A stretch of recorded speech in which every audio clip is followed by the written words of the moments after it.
So if you look at this 11 years, for example, we've had a neighborhood first, where we have taken on the primary responsibility of building these deeper relationships with the neighborhood. Then you have the extended he's done an extraordinary reach out to the government. This was a region which in many ways was neglected politically before. He has deepened with at least the relationship with the ASEAN. He's taken it further east into the Indo-Pacific. In fact, the concept of Indo-Pacific itself. He has, I think, been the first Prime Minister to articulate a maritime policy through the Sagar and now Mahasagar outlook. And overall at the big picture level, he has also put forward a kind of use whatever word, I think, multi-alignment or a very strong independent stance and the right to engage as per our national interest and not be pushed into any exclusive relationship. These are all, I think, part of the road towards that vision. Now there are other dimensions. I described to you purely diplomatically, but there's an economic dimension, there's a diaspora dimension, there's a technology dimension. Who do we partner with? What do we get for our national development? So I would say yes, absolutely. I mean, he has given us a kind of a goal out there to work for, but he's also charted out the pathway in many ways. Dr. Jaishankar, you have described the Prime Minister's style as a kind of interactive leadership. And I would like to know, and our viewers would like to know, how much personal guidance you actually take from him, maybe not in day-to-day affairs, but in the overall direction and on big questions, brand strategy, all these things, obviously you report to him. So to what extent you are the practitioner of the diplomacy, but he's the top political leader. So people would like to know, have there been any critical junctures or moments when maybe you were yourself not so sure, but you took his advice on which path to take or what choice to take. So viewers would like to know how external affairs minister works with the Prime Minister. No, I can understand that interest or curiosity, but I would put it as really clear. One is what we spoke about, the conceptual aspect. How do we deal with the problem? How do we move this kind of activity? How should we approach that? When we look at the Western world, there is a differentiated picture of how the world works. That's one way. The other, sometimes, can be situations. I mean, let me give you 2-3 practical examples. As you know, with our deepening commitment to the diaspora, we've done a lot of evacuations. We have one going on right now, Operation Sindhu. But if I were to look at them, and Operation Ganga, the train was the most complex in a way, because you are evacuating while a war is going on. And what happens is he sets a goal. I mean, you have a very clear sense of what needs to be done. Like it reached our 22,000 people. Yeah, then the game is very interactive in how you plan. You get the resources, so if you say, well, we will need this, we will need the airlines, we need the air force, or depending on what you are asking for. And where necessary, if I were to go to him, which actually happened in Operation Ganga, to say you need to call up for a president or a prime minister because we are having a problem out there. He does. So, his working style in a way would be set the goal, give the resources, monitor the progress, but wherever you are required to step back, but give the person this task to take a lot of opportunity. I'll give you a very different example. Also, when we became under pressure in terms of our oil prices. Now, I was going out of the country. I was going initially to the US and then to Europe. And again, when I went to him for instructions, he was very clear, which was that, look, I have to protect the Indian consumer in terms of, the prices at the pump. Yeah. Because it's not just prices at the pump, it's probably the biggest driver of inflation if it gets out of hand. So be very clear. I mean, this is what we need to do as customers. Now you find a way of explaining it or defending it outside. So I was very clear what my mission was. Okay, fine, the work, the occasion, the arguments may be mine. But I had a very clear mandate or a very clear position really to explain. Or I'll give you a third example. When Sri Lanka got into a very deep economic trouble. Now, again, both Finance Minister and I were working in tandem on that. And, we could see that we had a very deep commitment towards, helping out Sri Lanka. Because we realized the consequences of things really went down. And we were given again, I mention it because it was actually an extraordinarily big commitment we made to a country in such a situation. So I mention this to you because often, when you have very sort of challenging situations, first of all, it's important to have clarity. Then the system knows what are you working towards. For someone who's doing the diplomacy, if you, you don't need someone to give you the, dot the I's and cross the T's. You need to know where are you going, what are you doing, what is your argument or your goal. And I think that's where, so for me it's been a very comfortable working relationship because, it's now been 11 years, first was foreign secretary and now as the got very interactive and he makes himself available for that also. So wonderful, that's an eye-opener for our viewers, I'm sure. Dr. Jaishankar, last 11 years we have had a lot of unavoidable consequences. We just had 1 2 months ago with our Western neighbor. And one of the things I have observed, and I have written, you endorsed my book Crunch Time also, where I spoke that our strategic culture has shifted and has hardened. So you have said that, if the terrorists are deep inside Pakistan, we will go deep into Pakistan and get them. Now this kind of what may be called chutzpah, self-confidence, or willingness to take risks to protect our citizens and to protect the territorial integrity of India. This we are seeing, that there is no longer the whole, the monkey is off the back, that we were a soft state. So I would like you to reflect, you have seen this closely, the evolution of this strategic culture as has changed in the last 11 years. How come we have become so steely and, so full of resolve, when in the past there have been many disappointments in accessibility from previous regimes?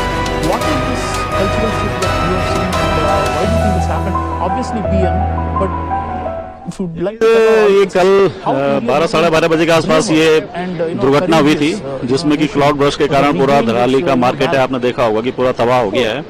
तो कल से ही rescue operation चालू हो गया था। हमारा जो पूरा IRS सिस्टम होता है उसके तहत वहाँ पे कल से लोगों को चला गए थे। SP साहब, DM साहब कल मौके के लिए रवाना हो गए थे। वहाँ पे ITBP है, BRO है, सेना है, फॉरेस्ट के लोग हैं, रेवेन्यू और भी जितने वहाँ पे विभाग हैं, तहसील के हैं, दूसरे डिसिप्लिन के हैं, सबको रेस्क्यू ऑपरेशन में लगाया गया है।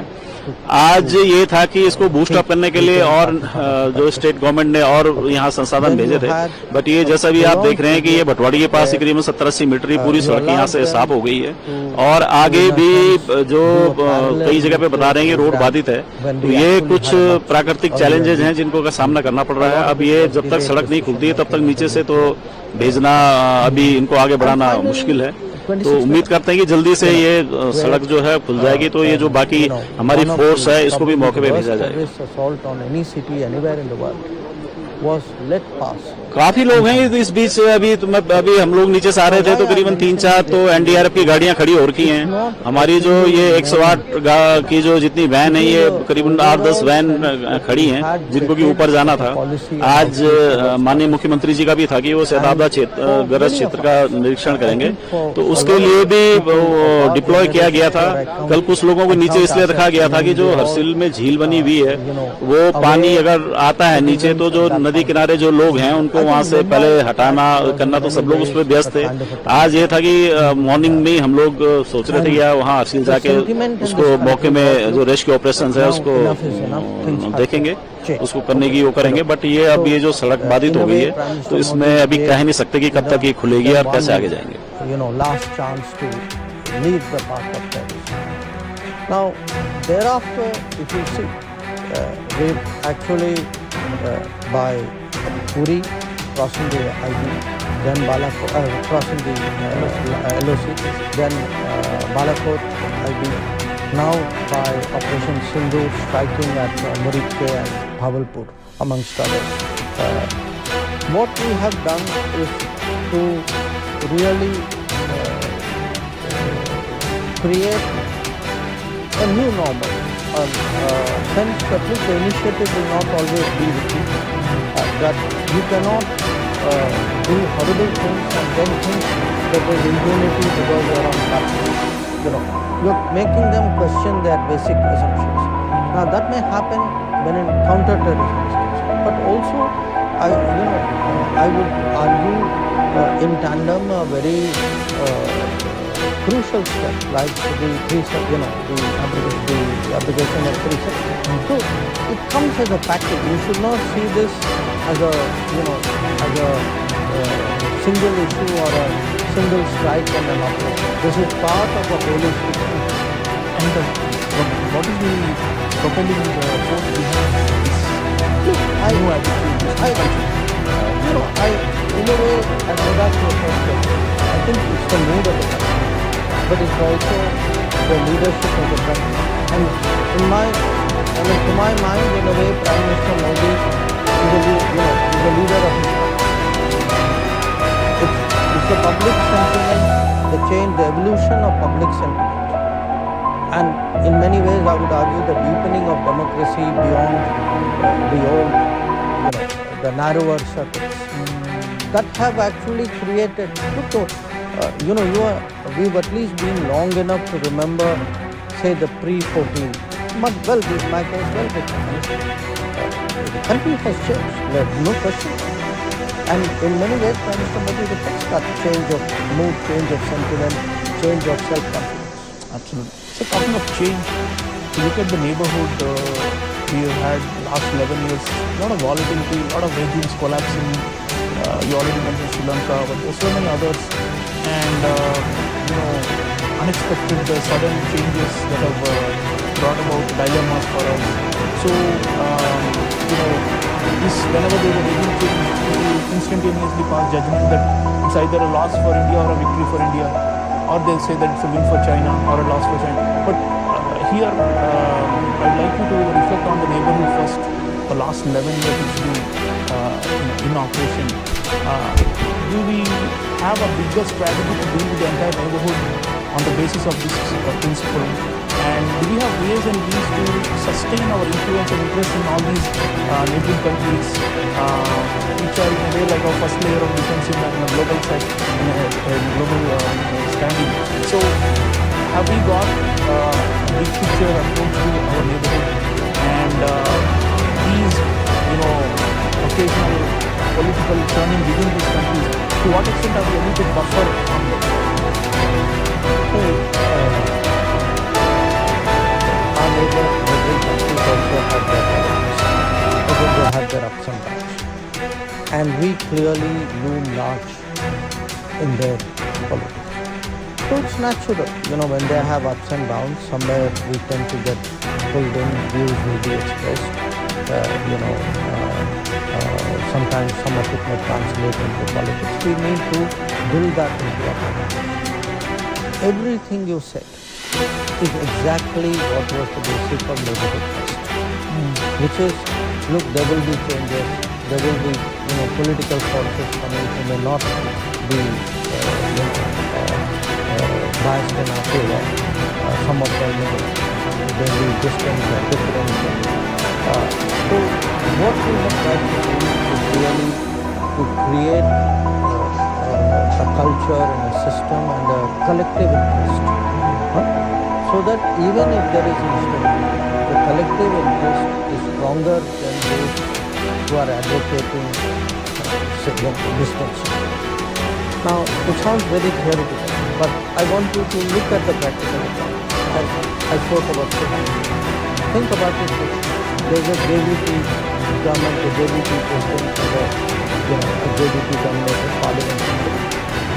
Yet, I was the first parliament secretary, the Prime Minister Modi was the first Prime Minister, the President Dharali came here.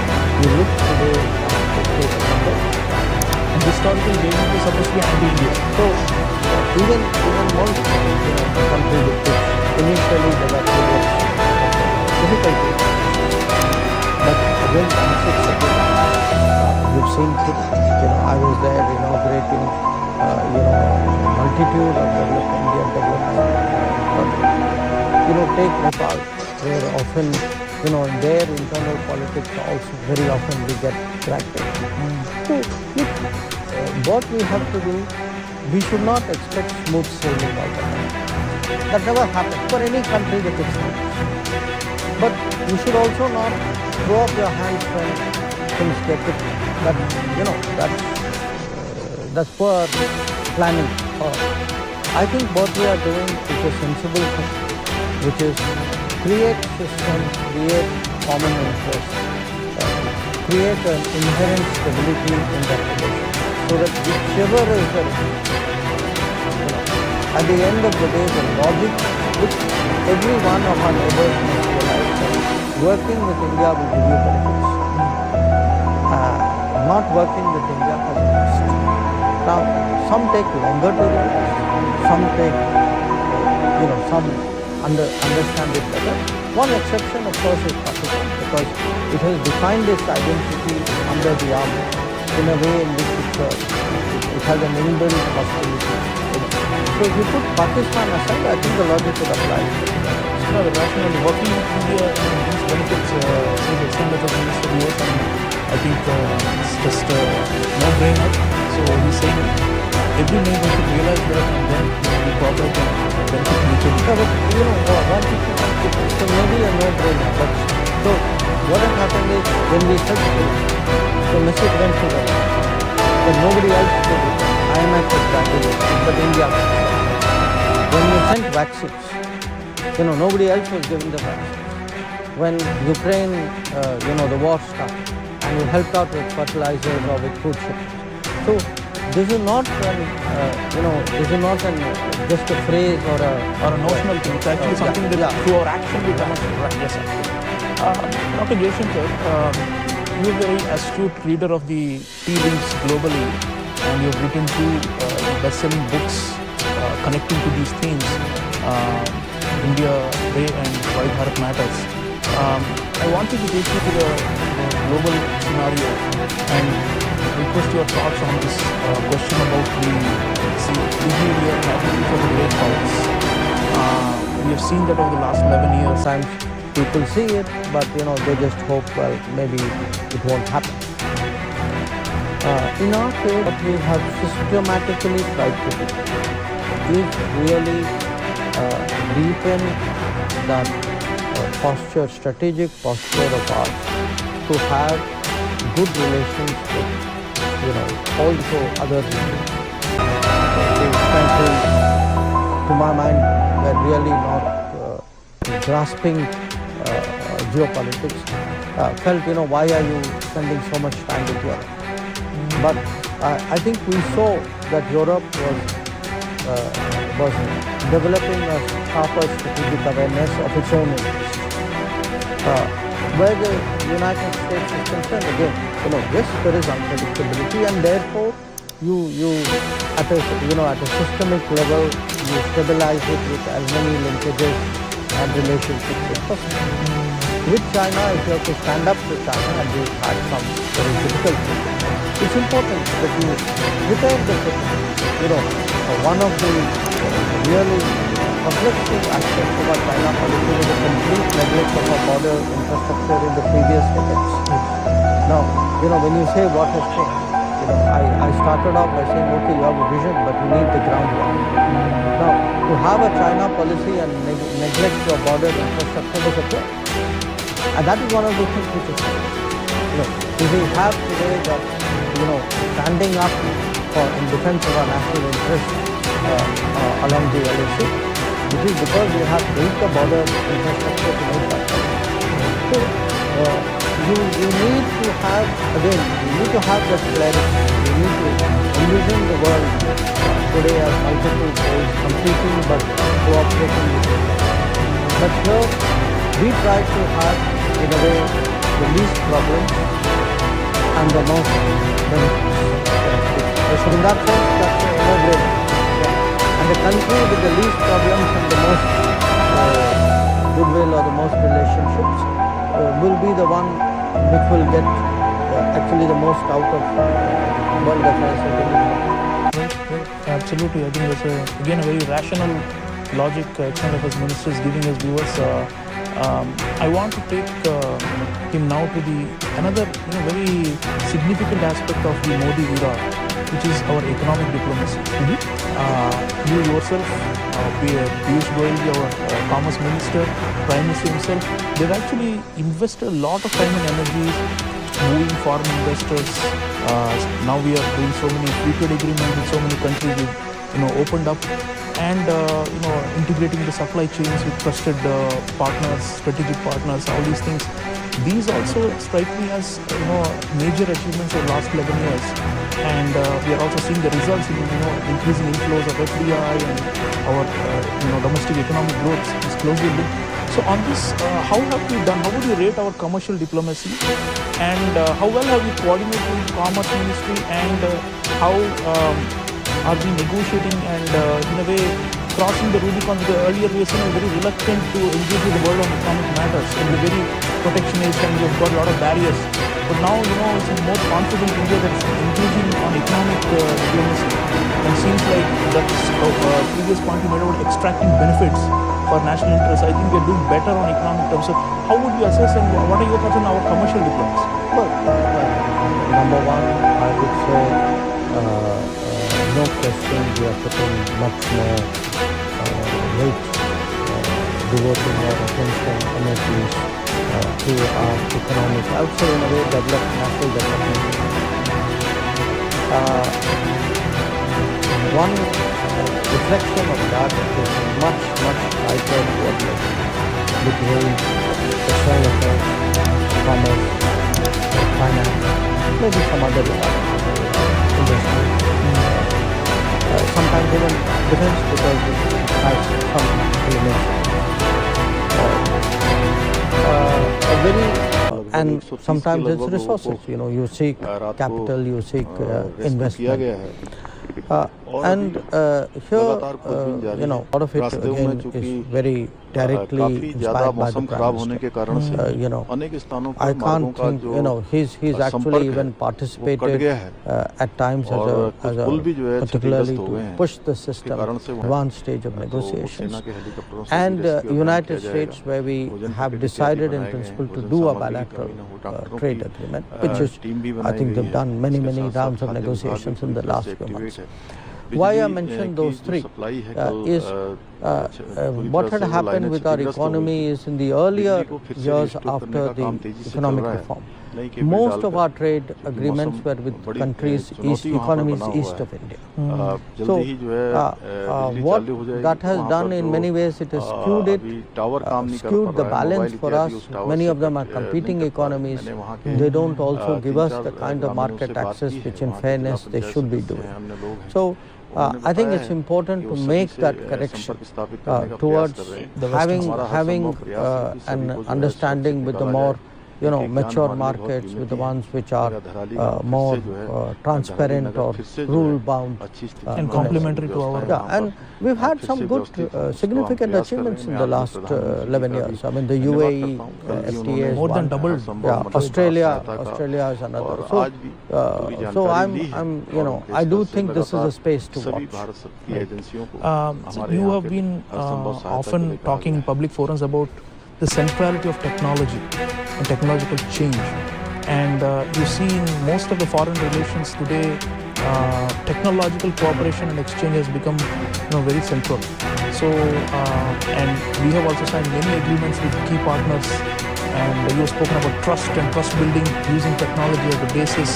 So it will be great for our audiences if you can reflect on why you think tech has become such a central factor determining international relations today, and especially our efforts, what has been our strategy, again going back to the point about extracting the most from the world, how successful you think we have been in our technological and scientific efforts.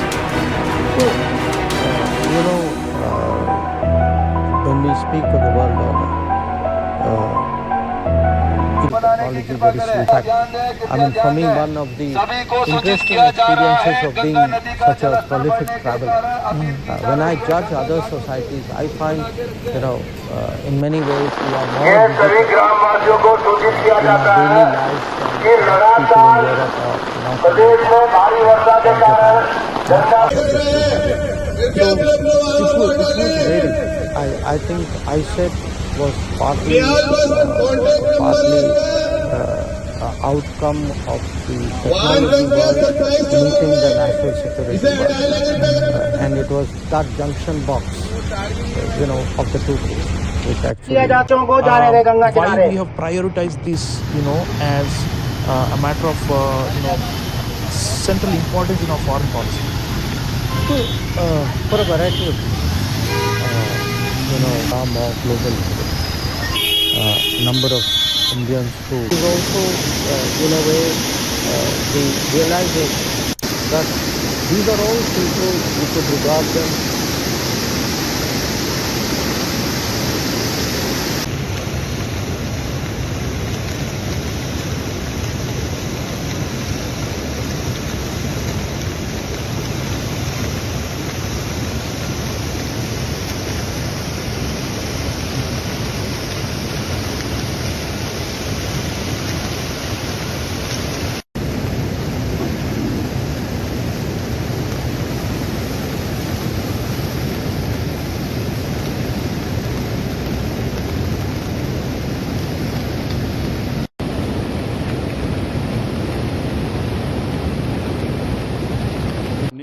तैयारी सुनिश्चित कर सकें। यहाँ पर sir किस तरह नजर बनी हुई है, किस तरह फ्लड कंट्रोल? यहाँ हमारे जितने भी तटबंध हैं उन पर हमारे स्टाफ द्वारा लगातार पेट्रोलिंग की जा रही है। जो हमारे रीडिंग पॉइंट्स हैं उन सभी को बराबर देखा जा रहा है। स्टाफ लगातार तैनात है। तटबंधों की सुरक्षा की दृष्टि से, संवेदनशीलता की दृष्टि से, जल स्तर की और हमारे डिस्चार्ज की निगरानी की जा रही है। फ्लड कंट्रोल रूम पे शिफ्ट वाइज 24/7 की ड्यूटी तैनात है। एक जूनियर इंजीनियर यहाँ पे लगातार ड्यूटी में रहते हैं। हमारे जो जल लेखा सहायक हैं वो भी ड्यूटी में रहते हैं। मैं भी बराबर यहाँ पर नज़र रखता हूँ।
नीचे से तो भेजना अभी इनको आगे बढ़ाना मुश्किल है। तो उम्मीद करते हैं कि जल्दी से ये सड़क जो है खुल जाएगी, तो ये जो बाकी हमारी फोर्स है इसको भी मौके पे भेजा जाएगा। काफी लोग हैं इस बीच। अभी हम लोग नीचे से आ रहे थे तो करीबन 3-4 तो एनडीआरएफ की गाड़ियां खड़ी हो रखी हैं। हमारी जो ये 108 की जो जितनी वैन है, ये करीबन 8-10 वैन खड़ी हैं जिनको कि ऊपर जाना था। आज माननीय मुख्यमंत्री जी का भी था कि वो शताब्दा ग्रस्त क्षेत्र का निरीक्षण करेंगे, तो उसके लिए भी डिप्लॉय किया गया था। कल कुछ लोगों को नीचे इसलिए रखा गया था कि जो हरसिल में झील बनी हुई है, वो पानी अगर आता है नीचे तो जो नदी किनारे जो लोग हैं उनको वहां से पहले हटाना करना, तो सब लोग उस पर व्यस्त थे। आज ये था कि मॉर्निंग में हम लोग सोच रहे थे या वहां हरसिल जाके उसको मौके में जो रेस्क्यू ऑपरेशन है उसको देखेंगे, उसको करने की वो करेंगे। बट ये अब ये जो सड़क बाधित हो गई है तो इसमें अभी कह नहीं सकते कि कब तक ये खुलेगी और कैसे आगे जाएंगे।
अभी जो हमारा कल धराली की आपदा आई है, उस आपदा में सभी एजेंसियां हमारी वहां पर काम कर रही है। सेना के लोग भी काम कर रहे हैं, बचाव और राहत के काम में आईटीबीपी लगी है, एनडीआरएफ, तो वो सेना के हेलीकॉप्टरों से भी रेस्क्यू अभियान किया जाएगा।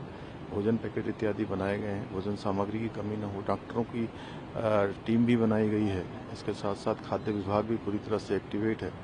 बिजली की जो सप्लाई है, कल पूरी तरह से वो लाइनें क्षतिग्रस्त हो गई थी। बिजली को फिर से रिस्टोर करने का काम तेजी से चल रहा है, नई केबल डालकर, क्योंकि मौसम बड़ी चुनौती वहाँ पर बना हुआ है।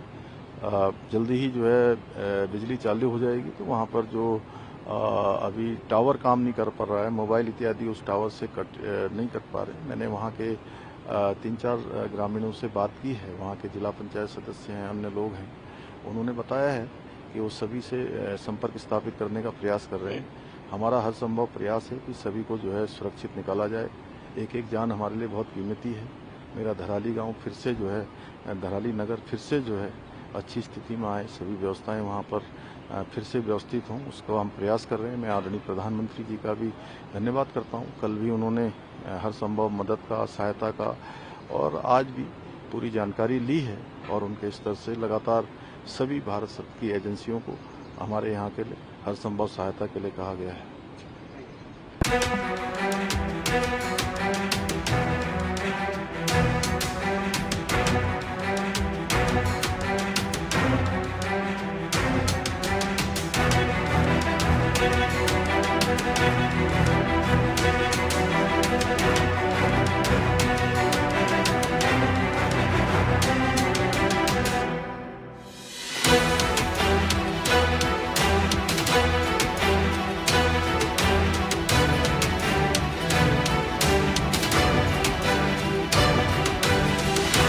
घाटों से उचित दूरी बना के रखें।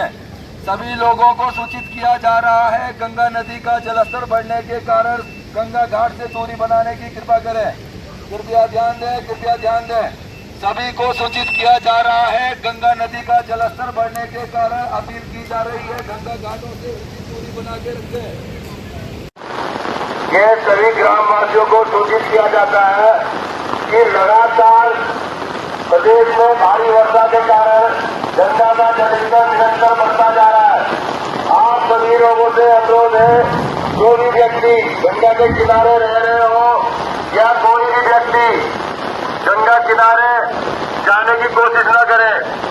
आप लोगों से निवेदन है, गंगा का स्तर लगातार बढ़ता जा रहा है, आप लोग सभी गंगा से दूर रहे।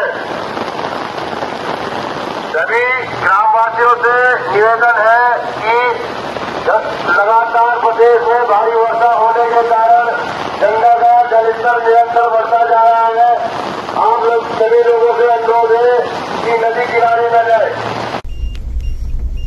गंगा जी का जल स्तर बढ़ रहा है, ऊपर पहाड़ों से पानी छोड़ा जा रहा है। तो आप लोगों से अनुरोध है कि कोई भी गंगा जी के किनारे ना जाए। गंगा जी का जल स्तर बढ़ रहा है और अभी और अधिक बढ़ेगा।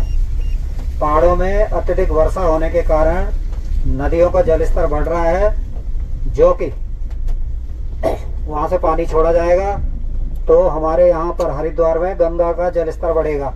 तो आप लोगों से अनुरोध है कि आप कोई भी लोग गंगा नदी के किनारे ना जाए, अपने अपने घरों में रहें।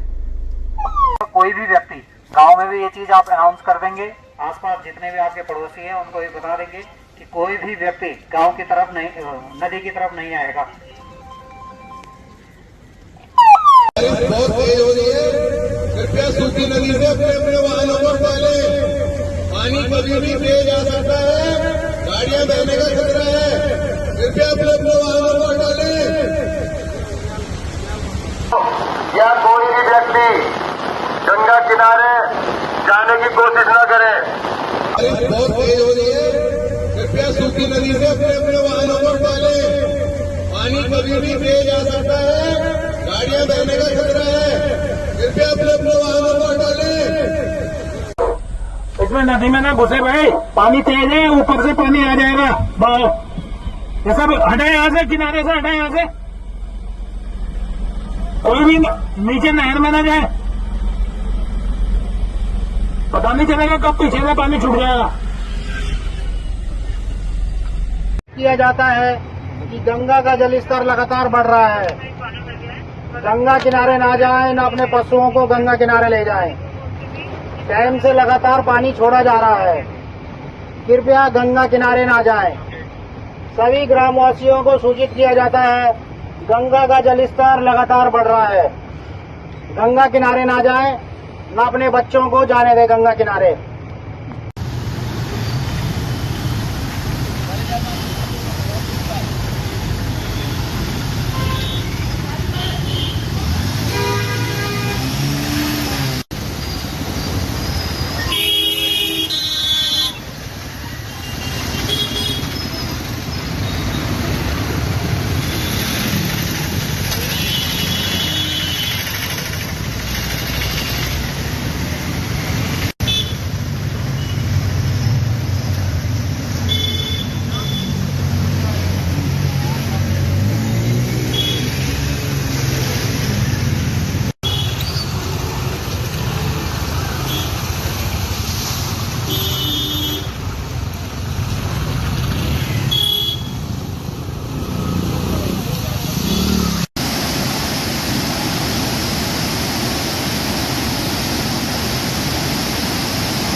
अभी वर्तमान में हरिद्वार में गंगा नदी का जल स्तर 293.10 मीटर है, जो हमारे चेतावनी जल स्तर से 10 सेंटीमीटर ऊपर है और खतरे के निशान से 90 सेंटीमीटर नीचे है। निगरानी की जहाँ तक बात है, हमारा फ्लड कंट्रोल रूम 24/7 एक्टिवेटेड है। उसमें जूनियर इंजीनियर्स के द्वारा, स्वयं मेरे द्वारा लगातार ड्यूटी की जा रही है। उच्चाधिकारियों को प्रत्येक डिस्चार्ज और लेवल्स की सूचना से अवगत कराया जा रहा है। जिला प्रशासन स्तर से हम लगातार संपर्क में हैं। हर घंटे की सूचना जिला प्रशासन को, उनके डीडीएमओ को, हमारे डाउन स्ट्रीम में जितने बैराज पड़ते हैं उनको और जनपदों में पास की जा रही है, जिसके आधार पर वो अपनी तैयारी सुनिश्चित कर सकें। यहाँ पर सर किस तरह नजर बनी हुई है, किस तरह फ्लड कंट्रोल? यहाँ हमारे जितने भी तटबंध हैं उन पर हमारे स्टाफ द्वारा लगातार पेट्रोलिंग की जा रही है। जो हमारे रीडिंग पॉइंट्स हैं उन सभी को बराबर देखा जा रहा है। स्टाफ लगातार तैनात है। तटबंधों की सुरक्षा की दृष्टि से, संवेदनशीलता की दृष्टि से जल स्तर की और हमारे डिस्चार्ज की निगरानी की जा रही है। फ्लड कंट्रोल रूम पे शिफ्ट वाइज 24/7 की ड्यूटी तैनात है। एक जूनियर इंजीनियर यहाँ पे लगातार ड्यूटी में रहते हैं। हमारे जो जल लेखा सहायक हैं वो भी ड्यूटी में रहते हैं। मैं भी बराबर यहाँ पर नज़र रखता हूँ। जो सर गंगा से लगे हुए इलाके हैं उनको लेकर किस तरह की वो रहती है? हमारे द्वारा जो हर घंटे की सूचना जिला प्रशासन को उपलब्ध कराई जा रही है, उसके आधार पर जिला प्रशासन द्वारा तटवर्ती निकटवर्ती गाँवों में लगातार लोगों को जागरूक किया जा रहा है। उनके बीच में चेतावनी का सूचना का प्रचार प्रसार किया जा रहा है कि जल स्तर चेतावनी स्तर पर पहुंच गया है और आवश्यक कार्रवाई की जा रही है। अभी सर क्या अनुमान लगाया जा रहा है पानी में? अभी बारिश लगातार हो रही है तो ये संभावित है कि जल स्तर में थोड़ी वृद्धि हो।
शाम तक नहीं कंप्लीट होने तक भी तो सामने तो हुआ घर दिख रहा है, उससे पहले तक हुआ, पहले तक ही जिले का सब था, लेकिन आपसे बढ़ते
12 साढ़े 12 बजे के आसपास ये दुर्घटना हुई थी, जिसमें कि क्लाउड बर्स्ट के कारण पूरा धराली का मार्केट है, आपने देखा होगा कि पूरा तबाह हो गया है।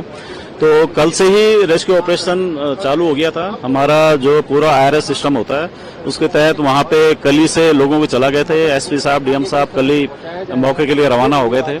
वहां पे ITBP है, BRO है, सेना है, फॉरेस्ट के लोग हैं, रेवेन्यू और भी जितने वहां पे विभाग हैं, तहसील के हैं, दूसरे डिसिप्लिन के हैं, सबको रेस्क्यू ऑपरेशन में लगाया गया है। आज ये था कि इसको बूस्ट अप करने के लिए और जो स्टेट गवर्नमेंट ने और यहाँ संसाधन भेजे थे, बट ये जैसा भी आप देख रहे हैं कि ये भटवाड़ी के पास करीबन 70-80 मीटर ही पूरी सड़क यहाँ से साफ हो गई है।